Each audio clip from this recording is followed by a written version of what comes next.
අද ත්‍රිත්වය යන මාතෘකාව සමගින් දෙවියන් වහන්සේගේ වචනය බෙදා ගනිමු. දෙවි වූ පියාණන් වහන්සේ මේ පොළොවට පුත්‍රයාණන් ලෙස පැමිණි යේසුස් ක්‍රිස්තුස් වහන්සේ හා දෙවි වූ ශුද්ධාත්මයාණන් වහන්සේය. උන්වහන්සේලා වෙනස් වූ දෙවිවරු තිදෙනෙක් නොව එකම දෙවියන් වහන්සේය. බයිබලය තුලින් මෙය සෝදිසි කර තේරුම් ගැනීමට මද වේලාවක් ගනිමු.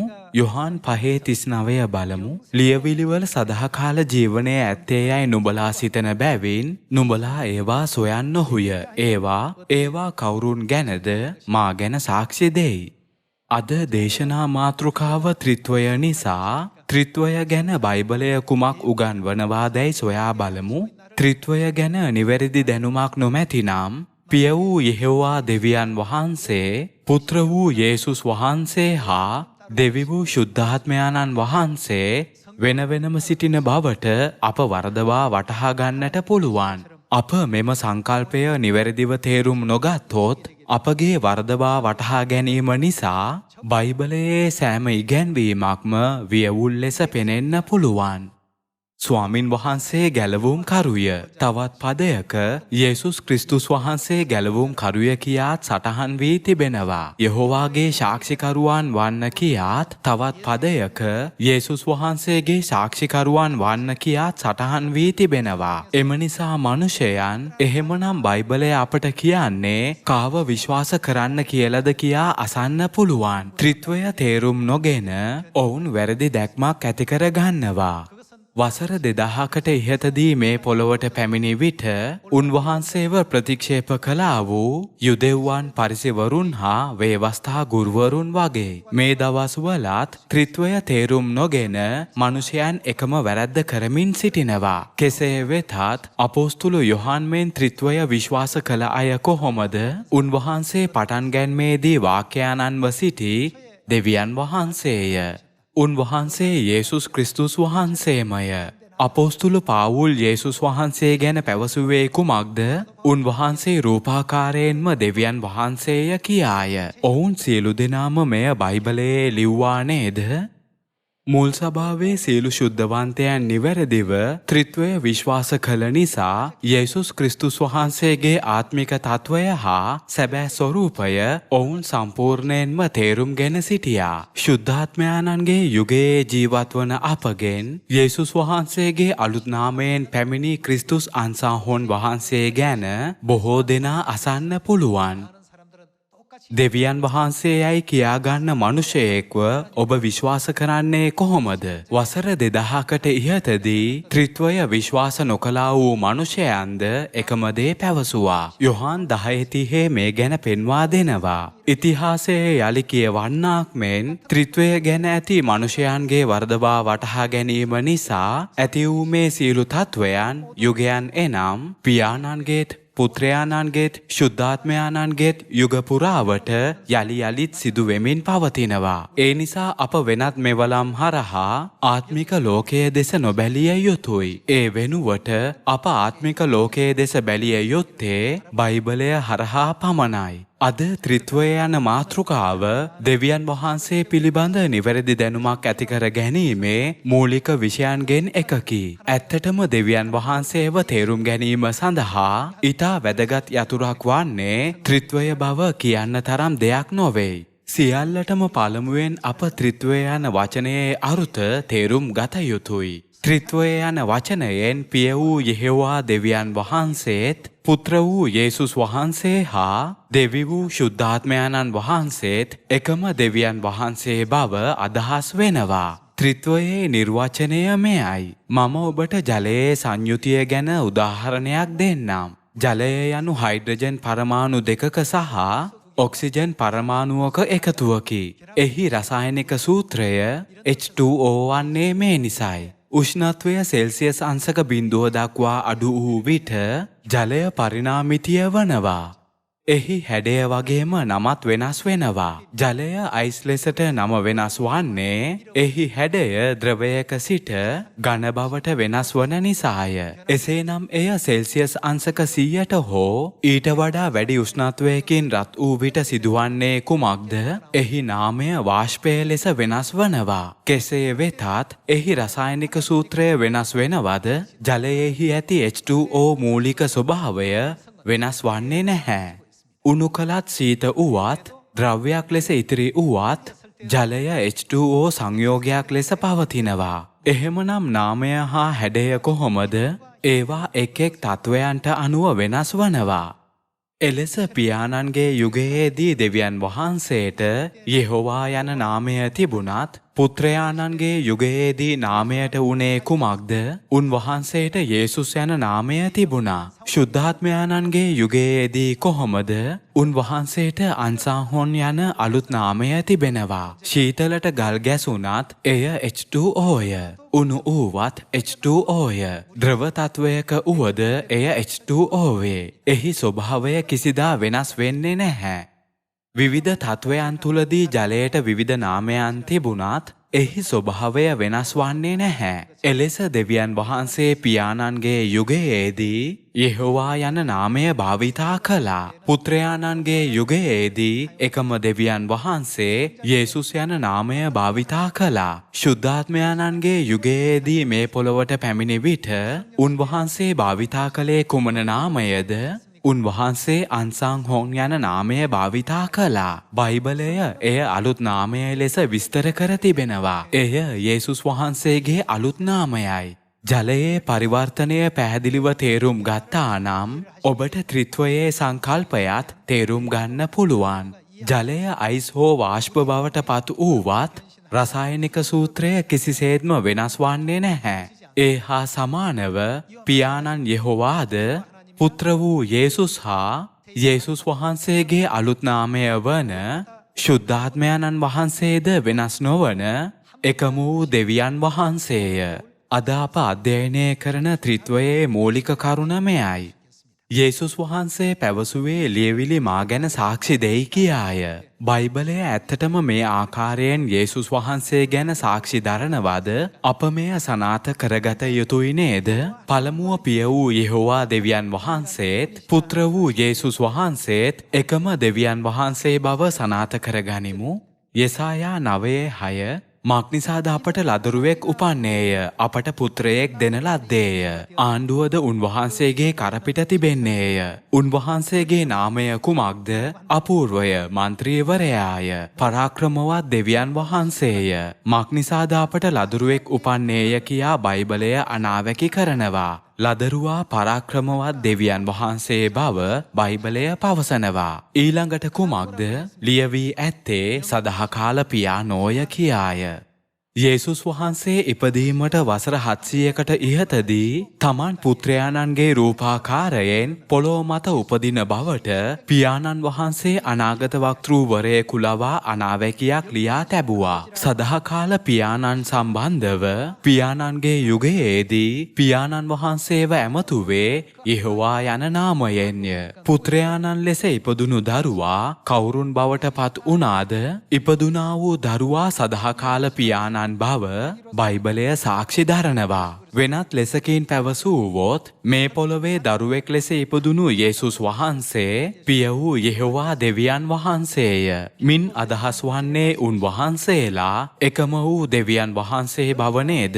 පිලිප්පි 2:5 අනුව ක්‍රිස්තුස් යේසුස් වහන්සේ තුල තිබුණු සිතම නුඹලා තුලත් තිබේවා. උන්වහන්සේ දෙවියන් වහන්සේගේ රූපාකාරය දරනසේක කියාය. යේසුස් වහන්සේ මූලික වශයෙන්ම දෙවියන් වහන්සේය.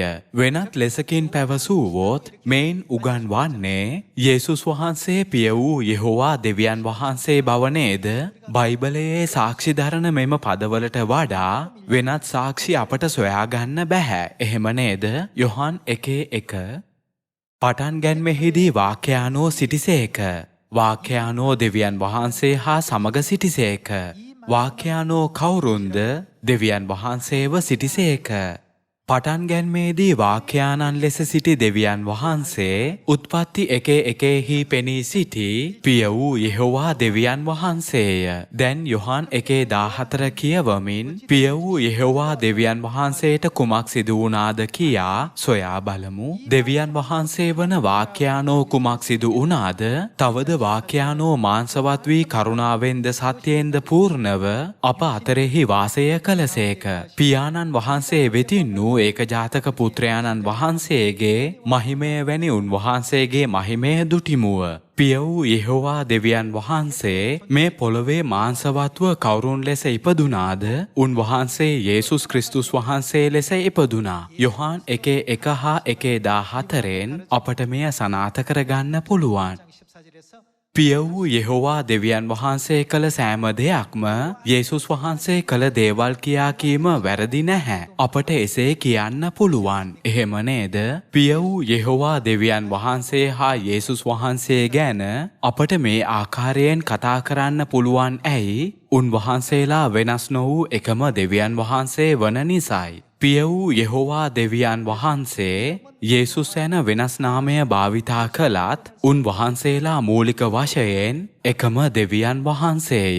යේසුස් වහන්සේ රූපාකාරයෙන්ම දෙවියන් වහන්සේය කියා පිලිප්පි 2:5 අපට උගන්වන්නේ මේ නිසයි. ත්‍රිත්වයේ සත්‍ය තේරුම් නොගෙන බයිබලය කියෙව්වොත් මනුෂ්‍යයන්ට බයිබලය නවකතා පොතක්, මිත්‍යා කතාවක් හෝ කතන්දරයක් මෙන් අන් කිසිවක් නොවන බව පෙනෙන්නට ගන්නවා. යේසුස් වහන්සේ මමද පියාණන් වහන්සේද එක තැනැත්තාය කියා පැවසුවේ ඇයි? දෙවියන් වහන්සේ මුළු බයිබලය පුරාවටම සටහන් කළා වූ මේ වැදගත් හා ගැඹුරු සත්‍ය අප තේරුම් ගත යුතුය. පටන් ගැන්මේදී සිටි වාක්‍යානෝ මාංශවත් විය කියාද බයිබලය පවසනවා. දෙවියන් වහන්සේ මාංශවත් විය යනු දෙවියන් වහන්සේ අපාතර වාසය කරමින් වැඩ කරමින් මිනිසෙකු ලෙස මේ පොළොවට පැමිණීමයි. වයස අවුරුදු 30ක් වී ඇති අයෙක් නැති නිසා 31 වයස් වූ අපගේ සහෝදරයන් දෙදෙනෙක් නැගිට්ටා. ඔබට මතකද? එම සහෝදරයන්ගෙන් කෙනෙක් මානුබේ ස්වාමි වූ දෙවියන් වහන්සේය. මා විශ්වාස කරන්න කියා පැවසුවා යයි සිතමු. වසර 2000කට ඉහතදී ජීවත් වුණා නම් ඔබට ආමේන් කියා කියමින් ඔහු අනුව යා හැකිද? දෙවියන් වහන්සේ ගැන නිවැරදි දැනගැන්මක් නැතිව අපට ක්‍රිස්තුස් වහන්සේව විශ්වාස කිරීමටවත් අනුගමනය හෝ පිළිගැනීමටවත් නොහැකි වන බව බයිබලය උගන්වමින් සිටිනවා. දෙවියන් වහන්සේ පිළිබඳ දැනුම දැකීමට, ඇසීමට සහ තේරුම් ගැනීමට දෙවියන් වහන්සේ ඉඩ දී ඇති අයට ක්‍රිස්තුස් වහන්සේව පිළිගන්න පුළුවන්. එහෙම නේද?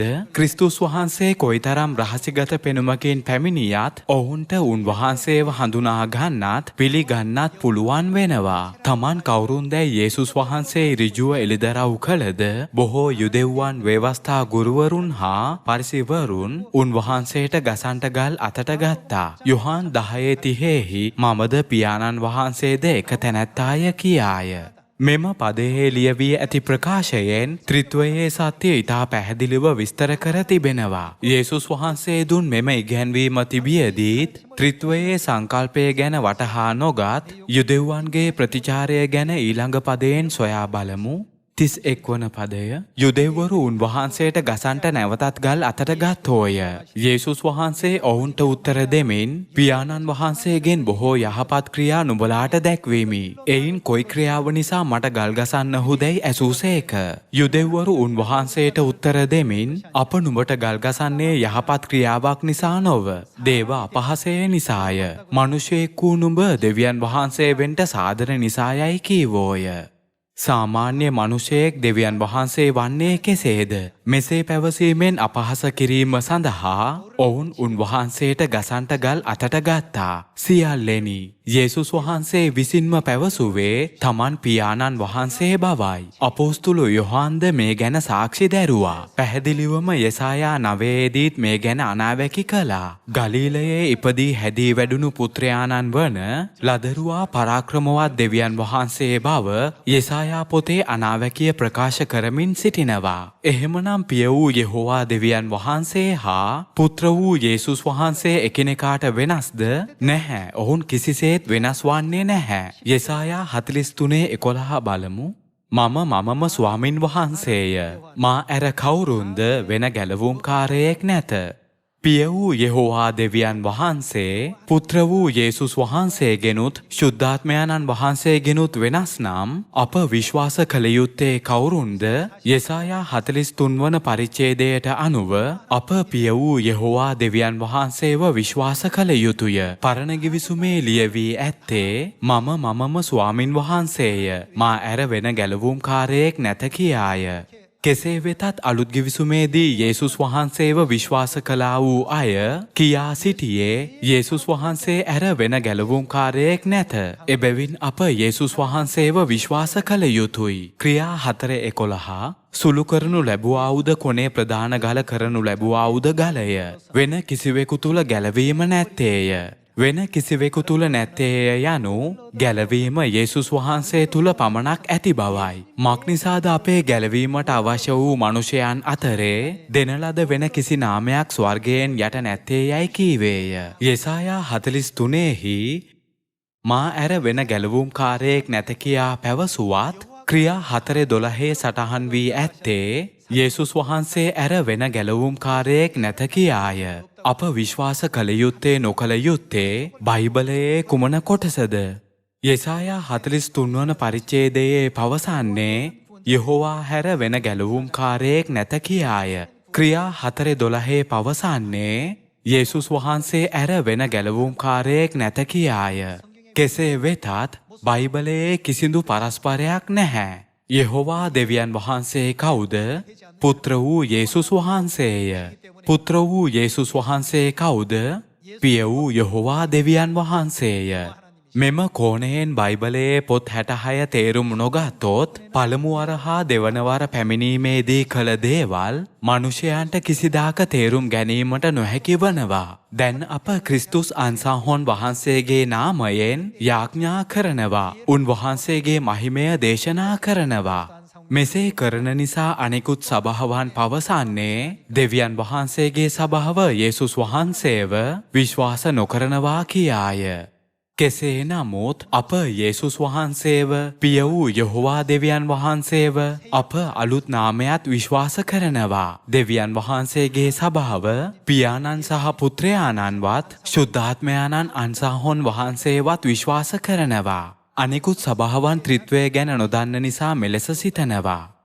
මුල් සභාවේ සියලු ශුද්ධවන්තයන් යාඥා කරන විට සුභාරංචිය දේශනා කරන විට යේසුස් වහන්සේ ගැලවුම් කරු නිසා උන්වහන්සේව විශ්වාස කරන්න කියා පවසමින් ඔවුන් දේශනා කළා. පියාණන්ගේ යුගයේදී කොහොමද දේශනා කරද්දී සියලු ඇදහිලිවන්තයන් පැවසුවේ කුමක්ද? උන්වහන්සේව විශ්වාස කරන්න. උන්වහන්සේ ගැලවුම් කරුය කියාය. පියාණන් සහ පුත්‍රයාණන් වෙනස්ද?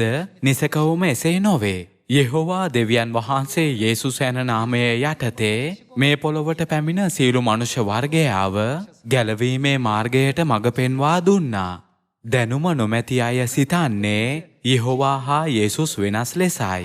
පිය වූ යෙහෝවා දෙවියන් වහන්සේ හා පුත්‍ර වූ යේසුස් වහන්සේ වෙනස් යන කෝණයෙන් බයිබලය කියවන නිසා බයිබලයේ වචනය නොගැලපෙනවා යයි ඔවුන් විශ්වාස කරමින් සිටිනවා. යෙසායා 9 පිලිප්පි 2 යොහාන් 1 හා යොහාන් 10 වන පරිච්ඡේදයන් වලින් සනාථ කරගත් ලෙස පිය වූ යෙහෝවා දෙවියන් වහන්සේත් පුත්‍ර වූ යේසුස් වහන්සේත් සමානයි. මේ සෑම පරිච්ඡේදයක්ම මෙය එළිදරව් කරනවා නේද? පිය වූ යෙහෝවා දෙවියන් වහන්සේ පුත්‍ර වූ යේසුස් වහන්සේය. යේසුස් වහන්සේ කවුරුන්ද? යේසුස් වහන්සේ යෙහෝවා දෙවියන් වහන්සේ බව බයිබලය අපට පැහැදිලිව තේරුම් කර දෙනවා. එළිදරව් 1:8 පවසන්නේ මම කවුද?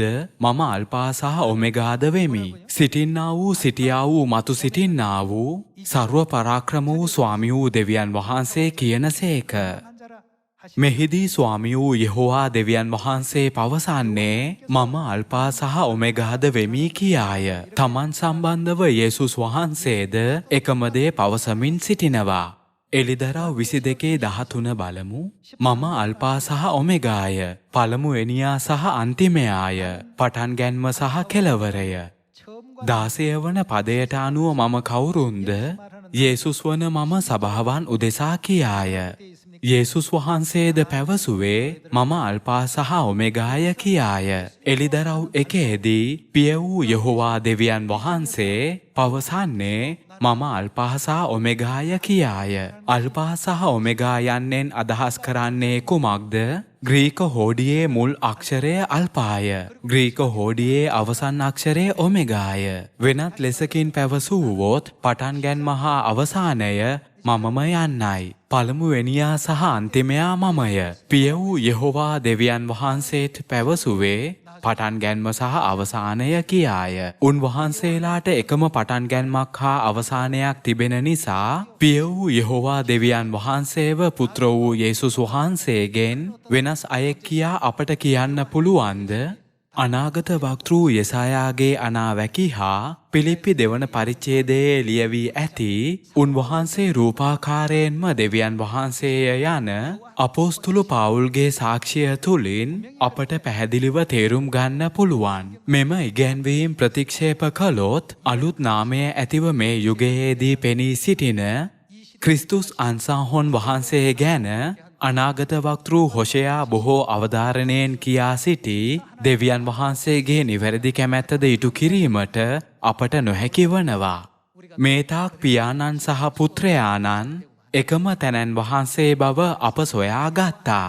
එසේනම් ශුද්ධාත්මයණන් වහන්සේ හා පිය වූ යෙහෝවා දෙවියන් වහන්සේ එකම තැනැන් වහන්සේ බව 1 කොරින්ති 2 සනාථ කර ගනිමු. 1 කොරින්ති 2:11 මනුෂයෙකුගේ කාරණා මනුෂයා තුල තිබෙන ඔහුගේ ආත්මය හැර මනුෂයන් අතරේ වෙන කවරෙක් දන්නේද? මනුෂයෙකුගේ කාරණා මනුෂයා තුල තිබෙන ඔහුගේ ආත්මය හැර වෙන කිසිවෙකු නොදන්න බව එහි සාක්ෂි දරනවා. එසේම දෙවියන් වහන්සේගේ කාරණා දෙවියන් වහන්සේගේ ආත්මයාණන් මිස වෙන කිසිවෙක් නොදනී. දෙවියන් වහන්සේගේ කැමැත්ත හා කාරණා දෙවියන් වහන්සේගේ ආත්මයාණන් මිස වෙන කිසිවෙක් නොදන්න බව එහි ලියවී තිබෙනවා. 10 වන පදයේ කියවෙන්නේ මක්නිසාද ආත්මයාණන් වහන්සේ සියලු දේ එසේය. දෙවියන් වහන්සේගේ ගැඹුරු දේවල් විමසනසේක. ආත්මයාණන් වහන්සේ දෙවියන් වහන්සේගේ සියලු දේ දන්නා බව එයින් අදහස් වෙනවා. එසේනම් ශුද්ධාත්මයාණන් වහන්සේ සහ පිය දෙවියන් වහන්සේ අතර ඇති සම්බන්ධතාවය කුමක්ද? උන්වහන්සේලා එකම තැනැන් වහන්සේ බව අපට තේරුම් ගන්න පුළුවන්. එහෙම නේද? අප තුල ඇති අපගේ ආත්මය හැර අප සිතන දේ අප අපේක්ෂා කරන දේ කිසිවෙක් දන්නේ නැහැ. එලෙස දෙවියන් වහන්සේ තුල ඇති සියල්ල ආත්මයාණන් වහන්සේ දන්නවා නම් ආත්මයාණන් වහන්සේ කවුරුන්ද? එබැවින් පිය වූ යෙහෝවා දෙවියන් වහන්සේ සහ ශුද්ධාත්මයාණන් වහන්සේ වෙනස් නොවන සමාන දෙවියන් වහන්සේ බව අපට 1 කොරින්ති 2:10 තේරුම් ගන්න පුළුවන්. දැන් අප යේසුස් වහන්සේ සහ ශුද්ධාත්මයාණන් වහන්සේ වෙනස් නොව සමාන බව 1 යොහාන් 2 වන පරිච්ඡේදයෙන් සනාථ කරගනිමු. 1 යොහාන් 2:1 2장 1절의 말씀 열어보겠습니다. මාගේ ප්‍රිය දරුවනි, මේ කාරණා නුඹලාට ලියා එවන්නේ නුඹලා පව් නොකරන පිණිසය. උන්වහන්සේ පැවසුවේ මේ කාරණා නුඹලාට ලියා එවන්නේ නුඹලා පව් නොකරන පිණිසය කියාය. යමෙක් පව් කළොත් ධර්මිෂ්ඨ වූ යේසුස් ක්‍රිස්තුස් වහන්සේ වන මැදහත් කාරයෙක් පියාණන් වහන්සේ වෙත අපට සිටින සේක කියාය. නීතිඥයා එනම් මැදහත් කරුවා යනු කෙනෙකුගේ ආරක්ෂාව වෙනුවෙන් කතා කරන පුද්ගලයෙක්ය. යේසුස් වහන්සේවත් නීතිඥයෙක් හෝ මැදහත් කරුවෙක් ලෙස ප්‍රකාශ කර තිබෙනවා. තවත් කවුරුන්ව මැදහත් කරුවෙකු ලෙස විස්තර කර තිබෙනවද කියා යොහාන් 14:26න් සොයා බලමු. නමුත් මාගේ නාමයෙන් පියාණන් වහන්සේ එවන සැනසිලිකාරයාණන් වහන්සේ එනම් කවුරුන්ද? ශුද්ධාත්මයාණන් වහන්සේ නුඹලාට සියල්ල උගන්වමින් මා විසින් නුඹලාට කියන ලද සියල්ල නුඹලාට සිහි කරවන සේක. එක යොහාන් තුල යේසුස් වහන්සේව මැදහත් කරුවාණන් ලෙස විස්තර කර තිබෙනවා. යොහාන් 14 දී ශුද්ධාත්මයාණන් වහන්සේවත් මැදහත් කරුවාණන් ලෙස විස්තර කර තිබෙනවා. වෙනත් ලෙසකින් පැවසුවොත් යේසුස් වහන්සේ කවුරුන් කියා බයිබලය සාක්ෂි දරනවද? උන්වහන්සේ ශුද්ධාත්මයාණන් වහන්සේය. යෙහෝවා දෙවියන් වහන්සේත් ශුද්ධාත්මයාණන්ය. යේසුස් වහන්සේත් ශුද්ධාත්මයාණන්ය. එසේනම් මෙයින් අදහස් වන්නේ කුමක්ද? පියාණන් පුත්‍රයාණන් හා ශුද්ධාත්මයාණන් එකම දෙවියන් වහන්සේය. ත්‍රිත්වයේ ඊට වැදගත්ම කරුණ වන්නේ එකම දෙවියන් වහන්සේ විසින් එක් යුගවලදී වෙනස් නාමයක් භාවිතා කරමින් මනුෂ්‍ය වර්ගයාව ගැලවීම හා සදාකාල ස්වර්ග රාජ්‍යය වෙතට පමුණුවාලීමයි. මේ යුගයේදී අලුත් නාමයකින් මනුෂ්‍ය වර්ගයාව ගලවා ගැනීමට මේ පොළොවට පැමිණි ක්‍රිස්තුස් අන්සාහොන් වහන්සේ වසර 2000කට ඉහතදීත් පැමිණියා. ඒ කාලයේදී උන්වහන්සේ කළේ කුමක්ද? උන්වහන්සේ ගලීලයේ මුහුද වෙත ගොස් පේතුරුස්ට මා අනුව එන්න. මා නුඹ මනුෂ්‍යයන් අල්ලන්නේ කරන්නෙමි කියා පැවසුවා. මෙය පැවසුවේ කවුද? ශුද්ධාත්මයාණන් වහන්සේ පැවසුවේ මෙයයි. අන්සංහොන් දෙවියන් වහන්සේ වසර 2000කට ඉහතදී මෙය පැවසුවා. වසර 3500කට ඉහතදී උන්වහන්සේ මිසරයට විපත්ගෙන ආවා. පීඩා විඳිමින් සිටි ඊශ්‍රායල් වරුන්ව නිදහස් කළා. ත්‍රිත්වය ABට සමාන වන අතර BCට සමාන වේ. එබැවින් ඒ යනු C කියා පැවසීම කාරණයක් නොවේ. අපි ගණිතයේ න්‍යායන් වැනි ඇතැම් තර්ක පමණක් තේරුම් ගැනීමට උත්සාහ කරනවා නොවේ. අප අවසානයේදී මෙම තර්කයෙන් ඉගෙනගත යුත්තේ කුමක්ද? මේ යුගයේ පෙනී සිටින ශුද්ධාත්මයාණන් වහන්සේ වසර 2000කට ඉහතදී කළේ කුමක්ද? වසර 3500කට ඉහතදී කළේ කුමක්ද? පටන් ගැන්මේදී අහසත් පොළොවත් මවන විට දෙවියන් වහන්සේ කළේ කුමක්ද? මේ සියල්ල තේරුම් ගත හැක්කේ කුමන විෂයටද? ත්‍රිත්වයට නේද? ත්‍රිත්වය නිවැරදිව තේරුම් නොගත්තොත් විවිධ ගැලවුම් කරුවන්ට නමස්කාර කරනවායයි වරදවා වටහාගෙන සිතනවා වගේය. උන්වහන්සේලා වෙනස් නොවන එකම දෙවියන් වහන්සේය.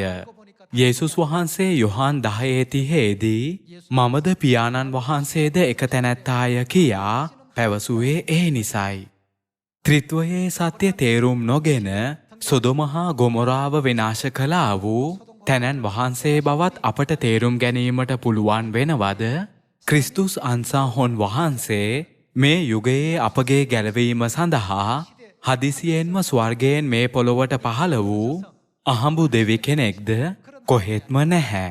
උන්වහන්සේ වසර 2000කට ඉහත මුල් සභා කාලයේදී පැමිණි තැනැන් වහන්සේය. පේතුරුස් හා යොහාන්ව ගෝලයන් කළේ කවුද? දමස්කයට යන අතරමඟදී අපොස්තුල පාවුල්ව පසුතැවිල්ලට පත් කර දෙවියන් වහන්සේගේ මහත් සුභාරංචි සේවකයෙක් කළේ කවුද?